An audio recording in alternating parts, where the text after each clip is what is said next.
سامعین محتشم، بہت سارے لوگ ہم نے ایسے دیکھے ہیں جو اپنے مطالعہ کی کمی کی وجہ سے یا کم علمی کی وجہ سے اور کم فہمی کی بنیاد پر شب برات کی عبادت اور شب برات کی عظمت اور فضیلت کا سرے سے انکار کر دیتے اور کہتے ہیں کہ قرآن و سنت کے اندر شب برات کے بارے میں کوئی فضیلت اور اس کی عبادات کا ذکر نہیں آیا، یہ ایک مخصوص طبقے نے اپنی طرف سے گھڑ لیا ہے۔ تو یاد رکھیں، شب برات کی فضیلت کا، اس کی عبادات کا اور اس کی اہمیت کا انکار کرنے والے اپنے اس دعوے میں جھوٹے ہیں۔ سماعت فرمائیے، جامع ترمذی سیاستہ کی کتب میں سے ہے، اس میں امام ترمذی علیہ رحمہ نے باب نمبر 39 میں جس کا عنوان رکھا ہے باب ما جاء فی لیلۃ النصف من شعبان، پورا ایک باب امام ترمذی علیہ رحمہ نے باندھا ہے شعبان المعظم کی 15ویں شب کی فضیلت کے بیان میں۔ امام ترمذی علیہ رحمہ اس باب کے تحت ایک روایت بیان فرماتے ہیں، بڑی مشہور و معروف روایت ہے جسے ام المومنین سیدہ عائشہ صدیقہ عتیقہ صدیقہ رضی اللہ تعالی عنہا بیان فرماتی ہیں کہ ایک رات میں نے اپنے سرتاج امام الانبیاء سرور دو جہان صلی اللہ علیہ وآلہ وسلم کو اپنے بستر پر موجود نہ پایا۔ اپنے بستر پر موجود نہ پا کر میں حضور علیہ الصلاۃ والسلام کی تلاش میں نکلی۔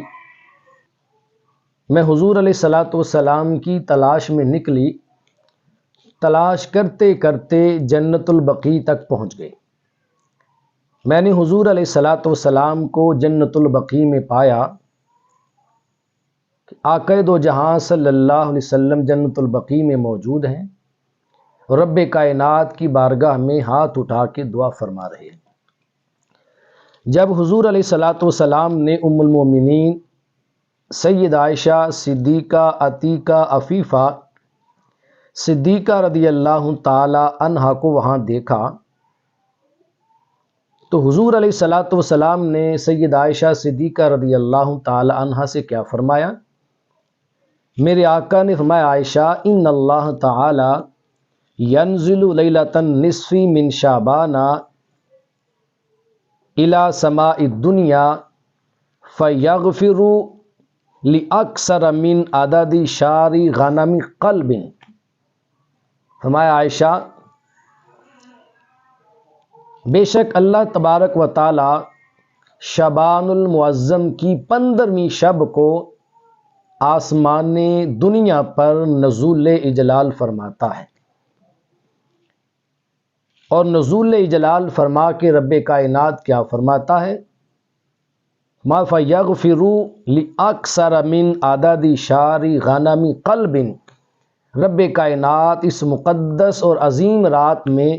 قبیلہ بنو قلب کی بکریوں کے بالوں کی تعداد سے بھی زیادہ گناہ گاروں کی بخشش اور مغفرت فرما دیتا ہے۔ یہ قبیلہ بنو قلب عرب کے اندر ایک ایسا قبیلہ تھا کہ جن کے پاس بکریوں کی تعداد سب سے زیادہ تھی۔ ان کے مقابلے میں پورے عرب کے اندر کسی کے پاس اتنی بکریاں نہ تھیں، جن کی بکریوں کی تعداد شمار سے زائد تھی، اتنی بکریاں ان کے پاس تھی۔ تو رب کائنات ان کی بکریوں کی بالوں کے تعداد سے بھی زیادہ گناہ گاروں کی اس رات میں بخشش فرما دیتا ہے۔ اب غور کیجئے، امام ترمذی علیہ رحمہ کا اپنی جامع ترمذی میں باب نمبر 39 قائم کرنا اس بات پر کہ شعبان المعظم کی فضیلت، شعبان المعظم کی 15ویں شب کی فضیلت کیا ہے۔ امام ترمذی کا یہ باب قائم کرنا اس بات کی دلیل ہے کہ شعبان المعظم کی 15ویں شب کی اہمیت اور فضیلت سنت مصطفیٰ سے بھی ثابت ہے اور کتب حدیث کے اندر بھی موجود ہے۔ دوسری بات، خود اس رات میں تاجدار کائنات صلی اللہ علیہ وسلم کا اٹھ کر عبادت کرنا، یہ بھی اس بات کی واضح دلیل ہے کہ 15ویں شب شعبان المعظم کی یہ عبادت کی رات ہے، اور نہ صرف عبادت کی رات ہے بلکہ اس رات میں عبادت کرنا میرے آقا صلی اللہ علیہ وسلم کی سنت مبارکہ بھی ہے۔ اس رات کی عبادت کو تاجدار کائنات نے اپنی سنت بنا دیا۔ اور تیسری بات، اس روایت سے یہ بھی واضح ہوتی ہے کہ اس رات میں صرف عبادت کو مسجد تک محدود نہ رکھا جائے، اس رات میں عبادت کو فقط اپنے گھر تک محدود نہ رکھا جائے، بلکہ اس رات میں مسجدوں سے نکل کر، اپنے گھر کی چار دیواری سے باہر نکل کر قبرستان جانا، یہ بھی تاجدار کائنات سرور انبیاء صلی اللہ علیہ وسلم کی سنت بھی ہے۔ اور اس رات میں قبرستان جانا اور اہل قبور کے لیے دعائے مغفرت کرنا، یہ عبادت بھی ہے۔ اس سے دو فائدے حاصل ہوتے ہیں۔ ایک فائدہ تو اہل قبور کو جاتا ہے، ان کے لیے دعائے مغفرت ہوتی ہے، دعائے بخشش ہوتی ہے، اور دوسرا فائدہ یہ ہے کہ قبرستان جانے والوں کو اپنی آخرت اور قبر کی یاد آتی ہے، اپنی اصلاح ہوتی ہے۔ اس کے بعد سنن نسائی میں روایت ہے کہ تاجدار کائنات صلی اللہ علیہ وسلم نے فرمایا کہ شعبان المعظم کا مہینہ ایسا مقدس مہینہ ہے، اس مہینے میں رب کائنات کی بارگاہ میں اعمال اٹھائے جاتے ہیں۔ شعبان المعظم کی 15ویں شب کو اللہ کی بارگاہ میں اعمال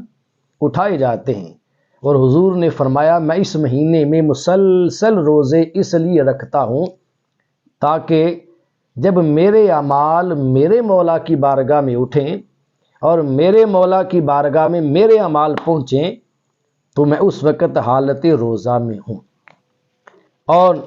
دوسری روایت میں جو مسند ابی یعلا میں موجود ہے، جس کے راوی حضرت عائشہ صدیقہ عتیقہ عفیفہ رضی اللہ تعالی عنہا ہے، آپ بھی یہ روایت کر رہی ہیں کہ ان النبی صلی اللہ علیہ وسلم کانا یصوم شعبان کلہ یقول یرفع اللہ تعالی اعمال العباد کلہا فی ھذا الشہر۔ آپ فرماتی ہیں تاجدار کائنات صلی اللہ علیہ وسلم شعبان المعظم کے پورے مہینے میں مسلسل روزے رکھا کرتے تھے، اور حضور علیہ الصلوۃ والسلام نے یہ بھی فرمایا کہ اللہ تبارک و تعالی اس مہینے میں اپنے بندوں کے تمام تر اعمال کو اپنی بارگاہ میں اٹھاتا ہے۔ سید عائشہ صدیقہ رضی اللہ تعالی عنہا نے بارگاہ مصطفیٰ صلی اللہ علیہ وسلم میں سوال کیا، میرے آقا، میرے سرتاج، میرے تاجدار، یہ تو بتائیے کہ آپ ماہ شعبان المعظم میں روزے کیوں رکھتے ہیں؟ تو اب آپ کے سوال پر یہاں تاجدار کائنات صلی اللہ علیہ وسلم نے شعبان المعظم کی 15ویں شب کی دوسری فضیلت کو بیان فرمایا۔ فرمایا عائشہ،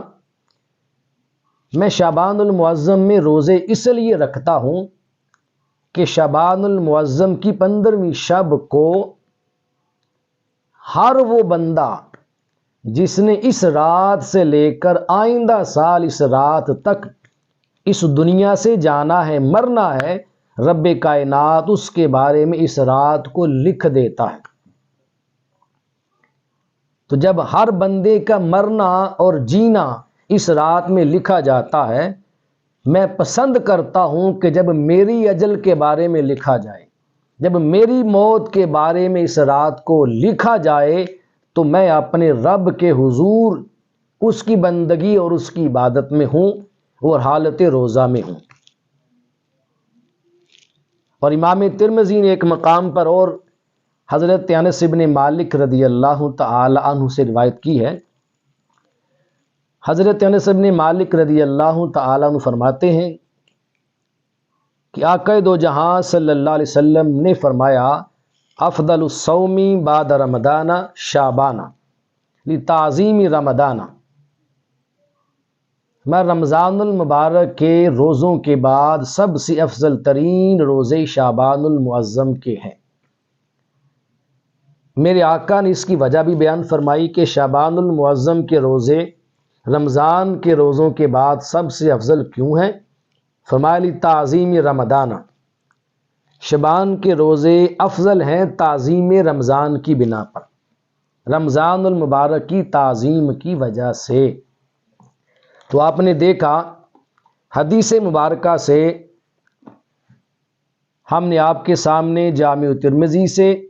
اور سنن نسائی سے وہ حدیث پیش کی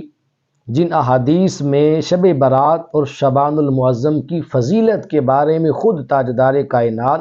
سرور انبیاء صلی اللہ علیہ وسلم نے ارشاد فرمایا۔ اور ایک مقام پر اور بیان ہوا، آقا دو جہاں صلی اللہ علیہ وسلم نے فرمایا من عظم شعبان واتقى اللہ، جس نے شعبان المعظم کی تعظیم کی اور وہ بندہ اللہ تبارک و تعالیٰ سے ڈرتا رہا، وعمل بطاعته، اور اللہ رب العزت کی اطاعت اور فرما برداری کرنے کے ساتھ ساتھ وہ نیک اعمال بھی کرتا رہا، وامسک نفسہ عن المعصیہ، اور اس نے اپنے آپ کو معصیت سے گناہوں سے بچائے رکھا، وآمنہ من کل ما یکون فی تلک السنۃ من البلایا والامراض کلھا، تو رب کائنات اس بندہ مومن کو ان تمام آزمائشوں سے، ان تمام بیماریوں سے بچا لے گا جو اس پورے سال کے اندر وقوع پذیر ہونی تھی۔ تو اس روایت کے اندر بھی شعبان المعظم کی تعظیم اور شعبان المعظم کی عظمت کو اللہ پاک نے اجاگر فرمایا اور بیان فرمایا، تاجدار کائنات صلی اللہ علیہ وسلم نے بیان فرمایا۔ اب یہ بات قابل توجہ ہے، طریقہ محمدیہ میں یہ بات موجود ہے، صوفیہ اور عرفاء اور صلحاء یہ بات فرماتے ہیں کہ رجب المرجب کا جو مہینہ ہے، جب یہ مہینہ آتا ہے اور بندہ مومن اس مہینے میں رات کو قیام کرتا ہے اور دن کو اس ماہ مقدس کے روزے رکھتا ہے، تو رجب المرجب کا مہینہ بندے کے بدن سے گناہوں کی میل کچیل کو صاف کر دیتا ہے۔ جب شعبان المعظم کا مہینہ آتا ہے اور بندہ مومن شعبان المعظم کے مہینے کی تعظیم کرتا ہے، راتوں میں قیام اور دن میں روزے رکھتا ہے، تو شعبان المعظم کا مہینہ بندہ مومن کے دل کی آلودگیوں کو صاف کر دیتا ہے، اس کا دل آئینے کی طرح پاک اور صاف ہو جاتا ہے۔ اور پھر اس کے بعد جب رمضان المبارک کا مہینہ آتا ہے تو چونکہ رمضان کے آنے سے پہلے رجب میں انسان کے بدن سے گناہوں کی میل کچیل دور ہو جاتی ہے، اور شعبان المعظم انسان کے دل سے گناہوں کی آلودگی کو صاف کر دیتا ہے۔ جب رمضان آتا ہے اور بندہ مومن رمضان میں راتوں میں قرآن پڑھتا ہے، قیام کرتا ہے اور دن میں روزہ رکھتا ہے، اللہ کی بندگی بجا لاتا ہے، تو رمضان المبارک کا مقدس مہینہ بندہ مومن کی روح کو پاک کر دیتا ہے، بندہ مومن کی روح کی تطہیر کا باعث بنتا ہے۔ رمضان المبارک کا مقدس مہینہ بندہ مومن کی روح کو روشن کر دیتا ہے، منور کر دیتا ہے۔ اللہ اکبر کبیرہ۔ ہمارے جس بندے نے رجب میں اپنے ظاہر کو، بدن کو گناہوں کی میل کچیل سے پاک نہ کیا، شعبان میں اپنے دل کی آلودگیوں کو صاف نہ کیا، اس بندے کی روح رمضان المبارک میں کیسے پاک اور صاف ہوگی؟ رجب کا مہینہ اور شعبان المعظم کا مہینہ یہ رمضان المبارک کی تیاری کا مہینہ ہے۔ اگر اس مہینے میں ظاہر کو اور دل کو پاک نہ کیا جائے تو پھر رمضان المبارک میں روح کی تطہیر نہیں ہوتی،